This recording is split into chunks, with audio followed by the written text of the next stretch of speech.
एक दफा का जिक्र है कि एक गांव में एक लकड़हारा रहता था।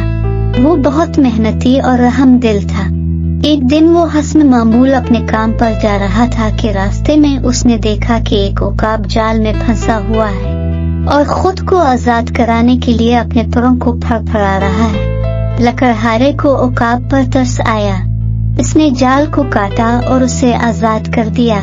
उकाब बहुत खुश हुआ और उसने लकड़हारे का शुक्रिया अदा किया। फिर उसने नेक नजरों से लकड़हारे की तरफ देखा और उड़ गया। कुछ दिन बाद लकड़हारा लकड़ी काटने के लिए एक ऊंची पहाड़ी पर चढ़ा तो उसे पहाड़ी से वापस नीचे उतरने के लिए रास्ता न मिला। वो परेशान हो गया और किसी मदद के इंतजार में वहीं पहाड़ी पर बैठ गया। कुछ देर बाद अचानक एक उकाब लकड़हारे के करीब आया और लकड़हारे के सर से इसकी टोपी लेकर उड़ गया।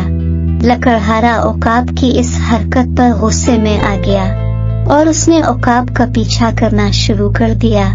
और कुछ देर बाद लकड़हारे को एहसास हुआ कि उसे तो पहाड़ी से नीचे इन्हीं का रास्ता मिल गया है। फिर अचानक लकड़हारे को ख्याल आया कि ये परिंदा तो वही उकाब है जिसे इसने एक बार बचाया था। लकड़हारे को अंदाजा हो गया कि उकाब इसकी टोपी लेकर क्यों उड़ा था। उसने उकाब के इस शानदार तरीके पर इसका शुक्रिया अदा किया और कहा कि आपकी जहानत की वजह से यहाँ तक पहुँच पाया हूँ। आप एक सच्चे दोस्त हो, आपका शुक्रिया।